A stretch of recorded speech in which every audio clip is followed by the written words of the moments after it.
Diet की नियमित व्याख्याताओं के अलावा और कौन सा शिक्षण समूह अध्यापन कार्य करता है? डाइट के नियमित शिक्षण स्टाफ के अलावा हमें एक डीएनएस संस्था है, वो हमें अध्यापन का कार्य जो कर रहा है। डीएनएस के अध्यापन की शैली क्या होती है? डीएनएस की जो अध्यापन शैली है वो काफ़ी अच्छी और रोचक है, विश्वसनीय है।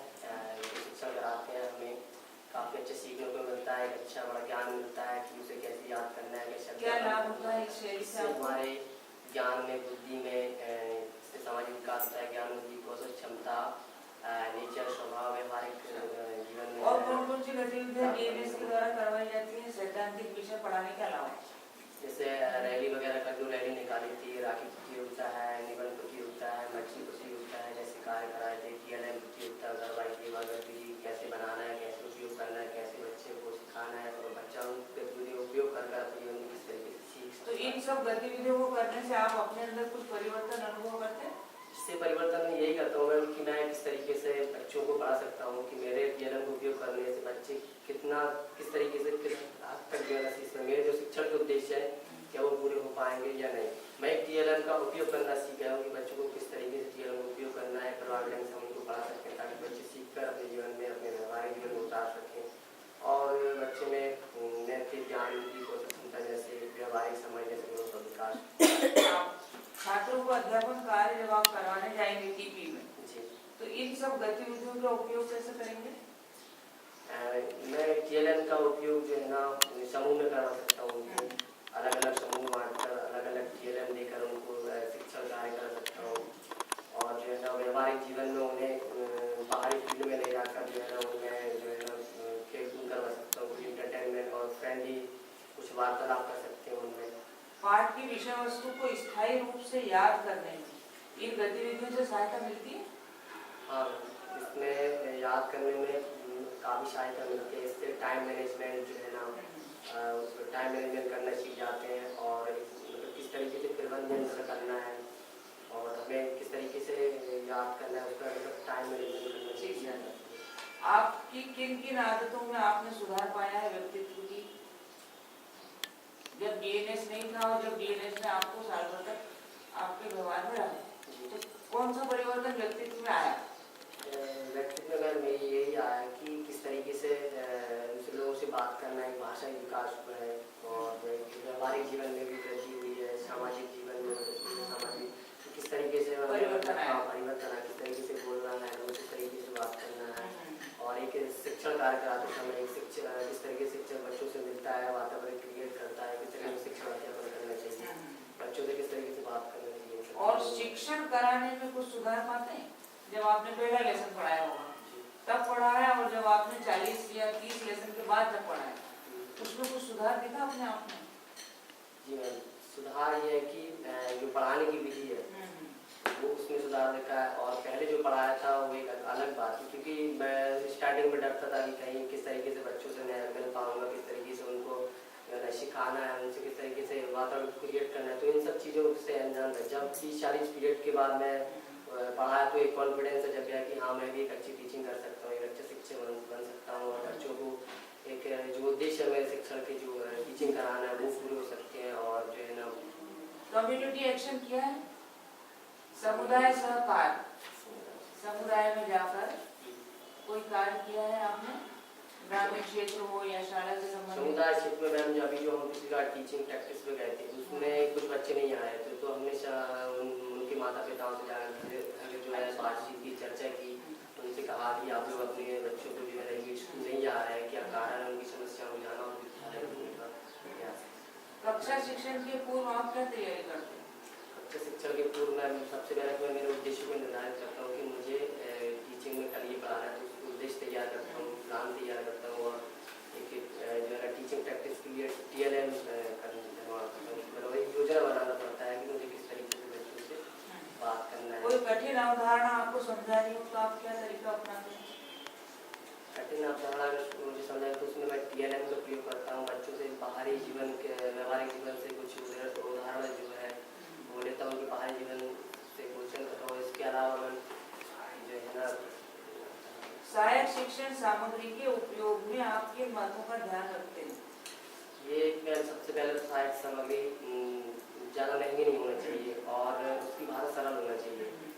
वह ऐसी होना चाहिए कि जिसका उपयोग शिक्षक कक्षा में कर सके, उसको आना चाहिए और प्रभावी होना चाहिए और जिसमें आकर्षक होना चाहिए और इतनी बड़ी होना चाहिए ताकि जो बच्चे पीछे बैठे हैं उनको देख सकें। और हाँ, किन किन सामग्रियों का उपयोग आपने किया है TLM बनाने में?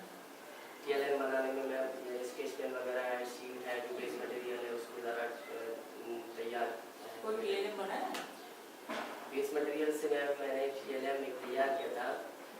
जो डब्बे थे उनके जो ढक्कन थे उसका मैंने तराजू बनाया था। हाँ, वो बनाकर बच्चों को तुलनात्मक गतिविधियाँ कराई थी। कक्षा से बाहर जाकर टीपी में कभी पढ़ाया क्या? कक्षा से बाहर जाकर टीपी में बच्चों को ले गए हो? हाँ, कक्षा से बाहर जाकर मैं फील्ड में ले गया था उन बच्चों को। तो वहाँ पे मैंने बाल सभा कुछ खेल कूद करवाए उनसे, परिसंवाद बात करते जैसी गतिविधियाँ करवाई थी। बाल सभाएँ में गीत संगीत और नृत्य वगैरह। आपकी कक्षा के बच्चे आप पे विश्वास करें, इसके लिए आप किन बातों का ध्यान रखेंगे? बच्चों का विश्वास आपको हासिल करना है। सबसे पहले मैं बच्चों से प्रेम स्नेह के साथ बात करना चाहूँगा कि बच्चे विश्वास करें उनके मेरे शिक्षा के जो उद्देश्य मैं किस तरीके से पूरा करना चाहता हूँ। अच्छा वातावरण देना है, उनकी अच्छी शिक्षा देना है और उनके नाम जो है ना ठहराव वगैरह है, उपस्थिति है, उसमें सबसे महत्वपूर्ण ध्यान रखना चाहूँगा कि बच्चे रेगुलर स्कूल आएँ, उन्हें अच्छे से अच्छा पढ़ाना, TLM का उपयोग करवाना, इंटरटेनमेंट खेल मनोरंजन जैसी गतिविधियाँ करना ताकि बच्चों का आवश्यकता बढ़े और अच्छे से बात करना, उनको एक वातावरण निर्माण करना। छात्रों, इन्हीं छात्रों का अगर आपको मूल्यांकन करना है तो कितनी बातों का ध्यान रखेंगे आप मूल्यांकन करेंगे? मूल्यांकन यहाँ पे हमें सतत व्यापक मूल्यांकन बताया। सतत यानी कि लगातार जो दैनिक साप्ताहिक मासिक षष्मासिक और वार्षिक हो जाता है, जो बीच बीच में लगातार मूल्यांकन चलता है। इसमें बच्चों को सहभागिता करने का, बोलने का मौका दिया जाता है।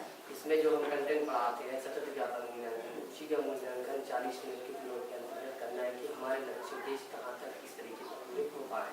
व्यापक मूल्यांकन में जब हम मूल्यांकन करते हैं तो व्यक्ति के सभी पक्षों का करते हैं, इसका समग्र मूल्यांकन करते हैं, जैसे कि सामाजिक है, राजनीतिक है, धार्मिक है, व्यवहारिक है, नैतिक है, चरित्र है, इन सब चीज़ों का मूल्यांकन किया जाता है। इसलिए सतत व्यापक मूल्यांकन शिक्षण के अंदर अध्यापन कार्य करते समय किया, लेकिन व्यवहारिक मूल्यांकन हम विद्यालय के बाहरी परिवेश में भी कर सकते हैं, समाज में रहकर भी कर सकते हैं और घर परिवार में रहकर। मतलब केवल सैद्धांतिक प्रश्न के उत्तर लिखना ही पर्याप्त नहीं, उसके अलावा भी हमको बहुत सारे ऐसे पक्ष हैं जिससे हम मूल्यांकन बच्चे का मूल्यांकन। और मैम ये जरूरी भी है कि हम सिर्फ जो हमारा उद्देश्य पढ़ाना तो वो उसी का मूल्यांकन नहीं, बल्कि क्योंकि हम व्यक्तित्व को निखारने की बहुत सारी बातें कर रहे हैं। और ये भी है कि जो है ना शिक्षण कार्य के अंतर्गत कहीं ना कहीं बच्चे का व्यवहारिक। कोई बच्चा मान लो अच्छा लिखा नहीं, 5 प्रश्न की बजाय उसने 3 ही प्रश्न किए, लेकिन वो बच्चा अच्छा गाता है या वो बच्चा अच्छा ड्राइंग बनाता है या अच्छा बोल लेता है तो हमको उस पक्ष को भी मूल्यांकन करना। अच्छा, आपकी कक्षा में कोई 4 या 5 बच्चे कमजोर हैं, उनको आप मेन स्ट्रीम में लाने के लिए क्या करेंगे? मेन स्ट्रीम में लाने के लिए मैं उनसे अच्छे से बात करने की कोशिश करूँगा और जो है ना उनकी क्या समस्या आ रही है उस समस्या को मैं क्रियात्मक हाँ जो समस्या उसको जानूंगा और कहाँ कमी आ रही है उसके नियोजन योजना व्यवस्था बनाऊंगा, उनको बोर्ड पर करके दिखाऊंगा, गृह कार्य दूंगा और उनके माता पिताओं से बात करूंगा और हर दिन उन्हें जो है ना जहाँ उन्हें समस्या आ रही है उसमें पूरी कोशिश करूंगा कि उनको जो है ना दोबारा समस्या। बच्चे, आपकी कक्षा के बच्चे आपसे डरे नहीं, इसके लिए आप क्या करते हैं? एक भय नहीं आ जाए कि मास्टर जी कक्षा में आया बच्चे डर गए। जब भी मैं उनसे बात करता हूँ तो मतलब एक मेरा जो टूल होता है वो एक तरीके से विश्वसनीय होता है और वह होता है कि एक सीमा के अंतर्गत होता है कि मैं मतलब ऐसा वातावरण या इस तरीके से बात न करूँ कि बच्चे मुझसे कहीं ना कहीं उनका विश्वास बढ़ जाए। तो इसके लिए मैं प्रेम स्नेह से एक अच्छा वातावरण को क्रिएट करना चाहूँगा और एक अच्छे से बात करूँगा बच्चों से प्रेम स्नेह के साथ, उत्साह और उनमें एक फ्रेंडली टाइप। हाँ, एंटरटेनमेंट शिक्षण जो है ना जिसे कहें खेल कूद एवं मनोरंजन आधारित शिक्षण का प्रयोग से उससे बच्चों का डर चला जाएगा। अच्छा, आपने अपने टीपी का लेसन जो दिया उसका उद्देश्य आपने प्राप्त कर लिया, इसको आप कैसे जांचते हैं? आपने कोई कविता पढ़ाई है, निबंध पढ़ाया, तो आपने जो पढ़ाया है वो बच्चे सीख गए, इसको आप कैसे जांचते हैं? जो मैंने पढ़ाया उससे संबंधित मैं गतिविधियाँ जो है ना या फिर क्वेश्चन के रूप में बच्चों से मैं पूछता हूँ कि जो अभी आपको बताया है जो पढ़ाया गया है उससे संबंधित क्वेश्चन, जैसे कि मैंने कोई गतिविधि उसको कुछ टेक्निकल भाषा में कुछ कहते हैं, कॉपी में जवाब लिखते हैं, कुछ शब्द है उनके लिए, उन प्रश्नों को जवाब लिखते हैं पाठ्य योजना में मूल्यांकन और जो मूल्यांकन के रूप में लेते हैं। हाँ, उससे आप जांच लेते हैं कि आपका लेसन हाँ। सफल रहा या असफल। असफल। ठीक है, धन्यवाद।